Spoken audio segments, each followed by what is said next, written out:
Eikös meillä menekin nykyään ihan mukavasti? Vaikka eletäänkin ihan huippuekologisesti ja käytetään vain aitoja luonnonmateriaaleja. Se on jotenkin niin paljon luonnonläheisempi olo, kun ei ole riippuvainen kovasta teknologiasta. Tämä se on oikeaa elämää. Mut faija.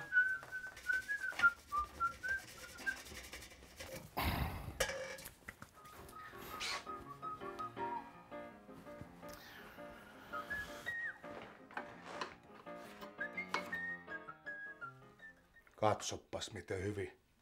Mummon veitsi vielä leikkaa. Silloin osattiin tehdä kunnon veitsiä. Silloin oli kyläsepät ja siellä ne takoivat kuumissa pajoissaan. Ilman mitään koneita. Mut faija.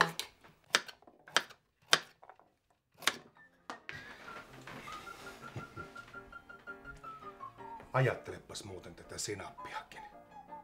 Se on aito luonnon tuote. Vähän sinapin siemeniä, etikkaa ja mausteita. Niin se on aina tehty. Ei se nykyteknologialla paremmaksi muutu. Faija.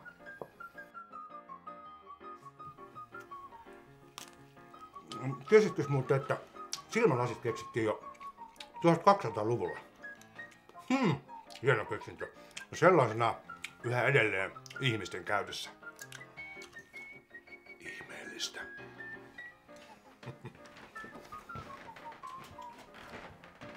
Faija hei.